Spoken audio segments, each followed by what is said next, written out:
Okay, the reason I'm making these short videos is because I already tried to make like 40 minutes worth of video and my audio kept messing up, so I'm doing these shorter ones just so I can make sure that the audio is okay.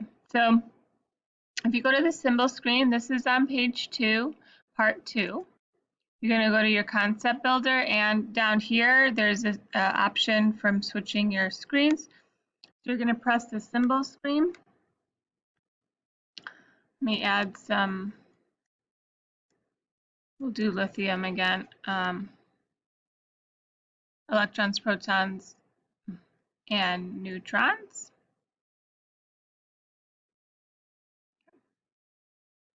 All right, so you are going to want to check out this symbol over here. So this number is your mass number. It's your number of protons plus your number of neutrons. This number down here is your atomic number, your number of protons. And then this number over here is your charge. This atom is neutral. If you have more electrons than protons, you have overall negative charge because electrons are negative. A negative ion is called an anion. And if you have more protons than you have electrons, you have a positively charged atom, also called an ion, but more specifically, it's a cation. All right, so using this screen, you're going to answer the questions on page 2.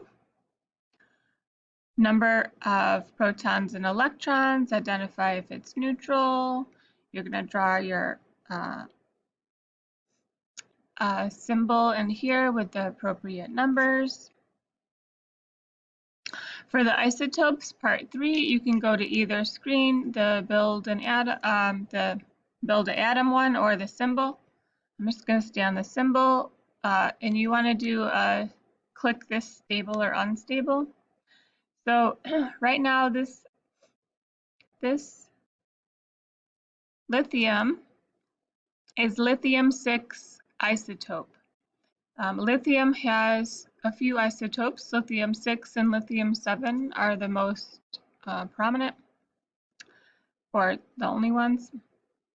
So lithium-6 is lithium, the name, plus the mass number.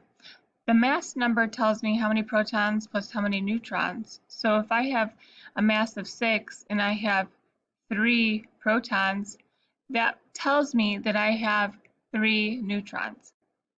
If I add a neutron, right, you'll see that my mass goes up. So lithium-7 tells me I have a mass of 7.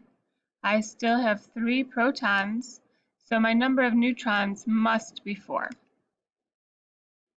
So you're going to use that to answer these questions. And then this last, there's a section on review using your periodic table. You will need your periodic table for this. It's on posted earlier in this week. The last thing you're going to do is fill this chart out. I'm going to do one for you. I'm going to pick carbon 13. Go over to my atom. I'm going to add as many protons as I need to make carbon. There we go. I'm at carbon over here. And of course I want it to be stable, but we don't really need that for this section. And let me give it some more electrons,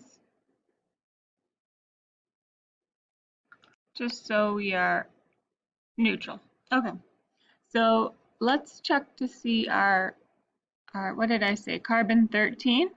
We want 6 electrons, which we got. We're at carbon, but we do not yet have a mass of 13. So I'm going to add a neutron to give me a mass of 13. Now I have reached what the page is asking for. So I've got carbon 13, right? Carbon has 6 protons. So my number of neutrons will be 7.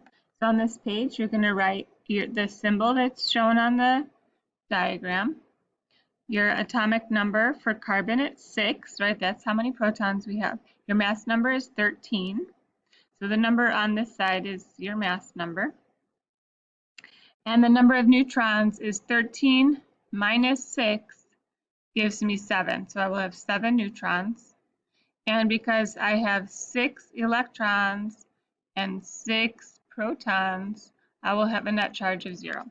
So some of these are, let me go back over here. You only have 10 protons to work with, so you can only build up to a neon atom on this simulation. And some of these are asking for atoms that are greater than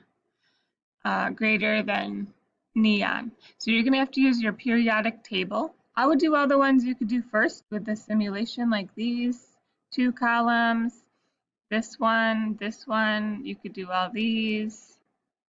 Let's see. You could do this one. You can do these top 2. So there's maybe 6 rows that you need to use your periodic table for. Let me know if you have any trouble and I can help you walk